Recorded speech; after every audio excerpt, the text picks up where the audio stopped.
Agora chegou o momento dos fatos da semana nesta terça-feira.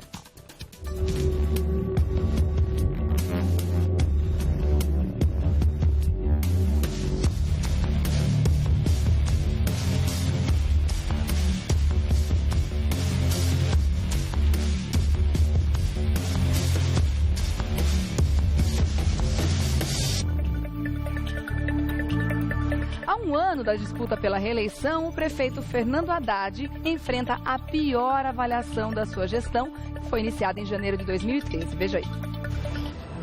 Desde a sua posse em 2013, o prefeito Fernando Haddad tem dado ênfase em projetos ligados à sustentabilidade, privilegiando o transporte público e uma relação mais humana com a metrópole. A implantação de ciclovias, a diminuição da velocidade nas principais vias e também o fechamento de ruas, transformando esses espaços em área de lazer para a população, são bandeiras de sua gestão. Mas uma pesquisa divulgada nesta semana mostra que boa parte dos moradores de São Paulo consideram a atuação de Haddad à frente da prefeitura como ruim ou péssima. E é sobre esse assunto que vamos falar agora, aqui no Revista da Cidade. Para falar sobre esse assunto, estamos recebendo o doutor Eduardo Leite. Olá, meu querido, como é que você está? Tudo bem? Eu tô bem, você? Bom dia também. Pô, de um feriado desse, uma chuvinha. É, né? Aquela preguicinha extra do feriado, né? Muito bom. Agora a gente vai falar sobre essa notícia que deve ter caído como uma bomba na cabeça do prefeito Fernando Haddad, mesmo porque se ele pensar numa reeleição, ele está falando de uma reprovação altíssima, maior do tempo de gestão dele até agora, né, doutor?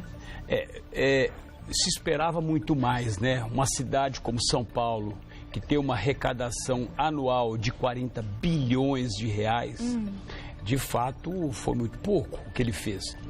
Se você fizer uma comparação com as propostas, né, ou seja, os compromissos de campanha, acho que ele não atingiu 5%. Então aí começa a explicar essa reprovação, esse alto índice de reprovação. É óbvio que uma cidade precisa das ciclovias, mas ela não é só as ciclovias que resolve o problema tão emblemático e complexo de São Paulo. Tem outras ações que precisam ser tomadas, principalmente quando você trata das questões periféricas da cidade, né? Você é uma cidade que tem quase 1.600 favelas, você tem um alto índice de pessoas circulando no centro de São Paulo e também aqui na Avenida Paulista, que é um centro novo, né? O centro antigo e o centro novo. Eu acho que ele não priorizou a questão da descentralização. E São Paulo é uma cidade que eu venho falando já há bastante tempo que precisa tirar 3 milhões de pessoas. É uma cidade que não comporta 11 milhões e meio de pessoas. Muita gente. Então é óbvio, é muita gente para você administrar. Agora, tem uma coisa, é óbvio que o Haddad tomou algumas medidas de extrema, eu não diria que necessidade, porque isso poderia ser feito lá na frente. Eu acho que o que ele esqueceu é de priorizar aquilo que de fato precisava ser priorizado. Então, na sua opinião, ele deveria ter olhado para qual lado primeiro? A descentralização de São Paulo é o ponto principal, entendeu? Ou seja, porque quando você descentraliza São Paulo, quando você tira as pessoas, né, por exemplo, 3 milhões e meio, 4 milhões de pessoas circulando no centro velho e no centro antigo e leva para a periferia, você resolve uma série de questões. Transporte, as pessoas não precisam sair lá da sua região a 35, 40 quilômetros do centro para chegar até aqui. Né? E quando eu falo descentralização, é levar serviços para lá. Né? Ou seja, São Paulo... Abertura de vaga de trabalho. Sobretudo isso, São Paulo tem 96 distritos. Né? Ou seja, então esse distrito praticamente uma cidade cada bairro desse. Mas momento de crise é muito difícil de fazer também, né? As pessoas não estão investindo, né, doutor? Não, o problema na verdade não é. Na verdade, o que você precisa fazer é uma reengenharia, entendeu? Eu vou te dar um exemplo. Se você pegar, eu fiz até aqui uma amostragem e que é importante quando eu falo que precisa descentralizar. Se você pegar os anos 80, em São Paulo e no Brasil, nós tínhamos 121 milhões de pessoas, hoje nós temos 204 milhões, ou seja, praticamente o dobro, ou um pouco menos do que o dobro, 80% a mais. Naquela época, nós tínhamos 8 milhões de pessoas vivendo em São Paulo, então dava aí aproximadamente 6,6% de pessoas morando na cidade de São Paulo, de toda a população do Brasil.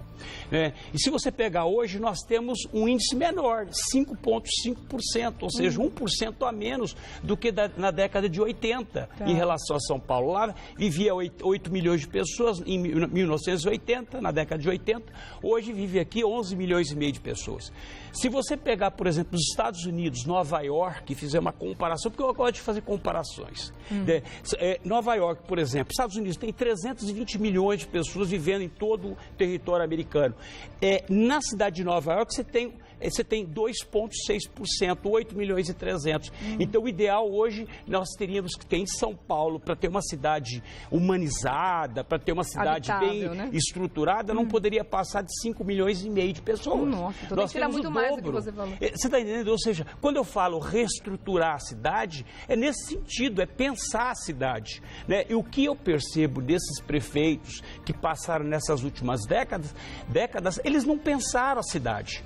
Eles não reestruturam a cidade, eles não fazem uma reengenharia na cidade por uma única razão: eles não gostam de estatísticas, eles não gostam de pesquisas. E provavelmente não deve gostar de uma arrecadação menor, né? Porque se você tira a gente da cidade de São Paulo, você arrecada menos. Você quer ver uma coisa, uma evolução bastante acentuada que nós tivemos em matéria de serviço de atendimento, saques, né, que nós chamamos. Aquelas pessoas que atendem para um problema de banco, um problema de cartão de crédito, uma série de coisas. Então, hoje você tem, esses serviços estão concentrados aonde? Nos dois centros, Centro Antigo e Centro Velho e Centro Novo. Ou seja, lá naquela região do centro e aqui na região da Paulista. Então, as pessoas que fazem atendimento, que atendem você com relação ao problema de banco, elas estão atendendo aqui, mas onde é que elas moram?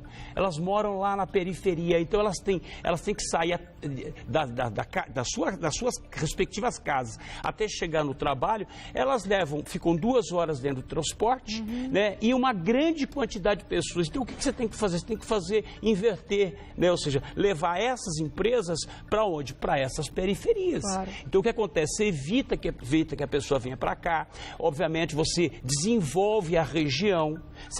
Vamos pegar aqui Santo Amaro, que tem 3 milhões de habitantes só na região de Santo Amaro. O que é que tem em Santo Amaro?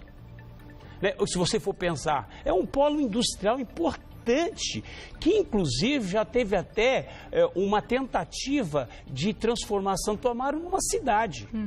Já teve essa tentativa.